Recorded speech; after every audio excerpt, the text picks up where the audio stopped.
First, how about a little encouragement for the very brave 8 first-year students we'll be presenting to you this morning?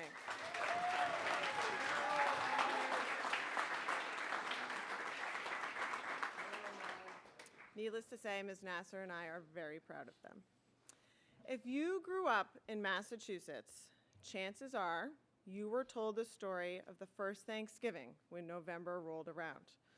Preparing for a day focused on the Macy's parade, football games, turkey, and family, you might have discussed the religious radicals referred to as pilgrims in their transatlantic journey exactly 400 years ago. Maybe your 5th grade class even made the trip to Plymouth Plantation.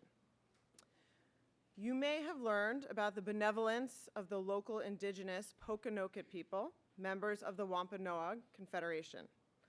They were led by their Sachem Massasoit in welcoming the English separatists and helping them to secure food and shelter for their first winter.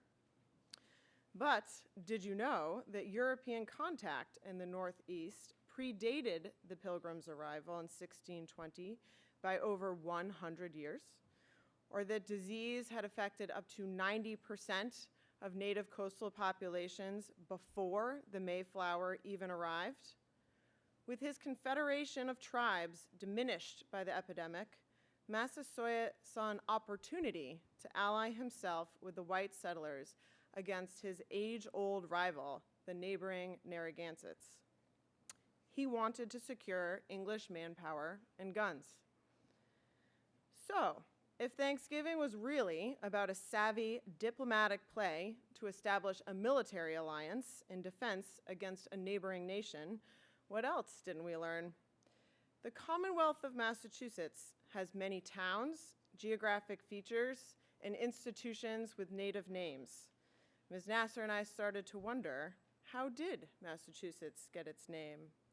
How did Lake Cochichewick get its name? Who lived right here where we live now before white settlers arrived? How about after? What happened? Do ancestors of these people live on? We are members of the third form winter term course called How Did Massachusetts Get Its Name? Together we learned about Northeastern Native American people and cultures. We looked at artifacts dug up from this very campus and surrounding towns, stone adze heads, spear points, arrowheads, knives, and bowls. We journeyed out into fields, forests, and lakes to learn about edible plants, how to track animals, create shelters, and make tools.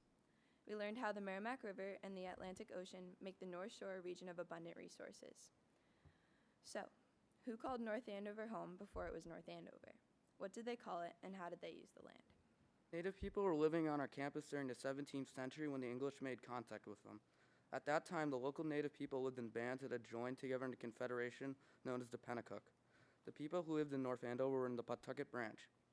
The Pennacook at Brooks were growing corn, squash, beans, and lived along the Merrimack and Lake Cochichewick, adjacent to Wire Hill. The name of the hill refers to the fishing wire that Pawtucket developed to catch alewives and eels. Our Great Pond Road was an Indian trail, as was Route 133. Andover was purchased in 1641 from a leader named Cutchemakin. On the town seal, he is said to be pointing to the land he sold for 6 pounds in a coat, which he is holding over his arm. He signed the deed on the condition that Roger, a local Pennacook whose family was living here, be allowed to fish in a nearby brook and to plant his corn. The North Andover town seal depicts Roger in his canoe. You will note the seal says settled 1646, as if the first time people inhabited the region. The Pennacook used the land we are sitting upon for access to Lake Cochichewick. Cochichewick is a Pawtucket word meaning straight, swift stream. The Pennacook people had no concept of land ownership, but instead they were stewards of the land, meaning they cared for the land and the land would give back to them. If you were here on the Brooks campus 450 years ago, looking across toward Wire Hill, you would see wigwams and longhouses with dugout canoes on the lake. Around the houses were not big fields of crops, but small plots of land, showing they only grew what they needed to feed their families.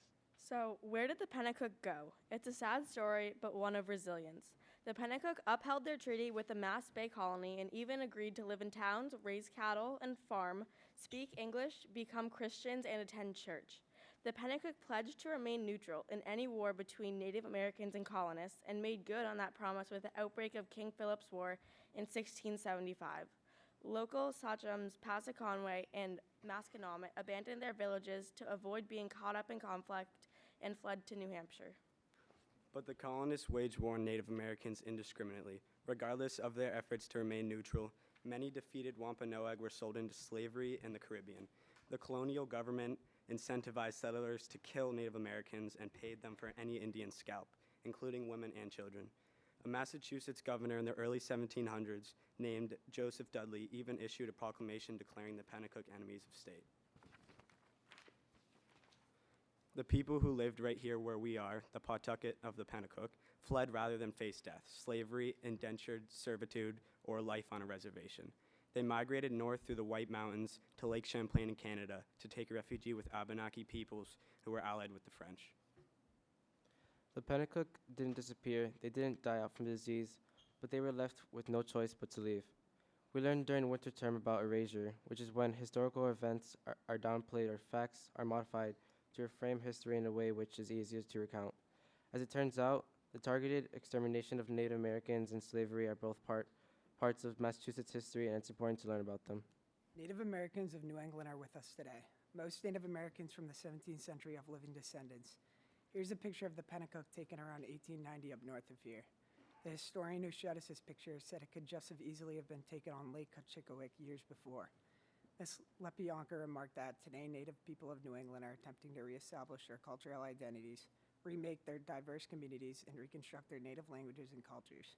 Once we learned this, we felt strongly that we need to recognize that history and these people. We believe that we can acknowledge this with a Brooks School land acknowledgement. A land acknowledgement is a statement that recognizes Indigenous people's presence and their connection with the land. This is a common practice in Indigenous communities of Australia and Canada. This shows respect and illuminates the all too often invisible history of Native people. We believe it is very important to acknowledge the Indigenous people who called this land home before we did. Here's an example of a land acknowledgement. We would like to acknowledge. We would like to acknowledge. We would like to acknowledge that the land on which we gather here today was used by the Haudenosaunee, Anishinaabe, and Neutral people. We also acknowledge the enduring presence and deep traditional knowledge, les lois et les philosophies traditionnelles of the Indigenous people with whom we share this land today. With whom we share this land today. With whom we share this land today. So last night at the Oscars, an Academy Award-winning director from New Zealand named Taika Waititi offered a land acknowledgement as he took the stage to introduce the winner of the Academy's honorary prizes. He stated, "The Academy would like to acknowledge that tonight we have gathered on the ancestral lands of the Tonga, the Tativam, and the Chumash. We acknowledge them as the first peoples of this land on which the motion pictures community lives and works. This is a major moment for Indigenous people. 26.9 million people watched the Oscars that night. This was further affirmation of what we are working to accomplish on this campus."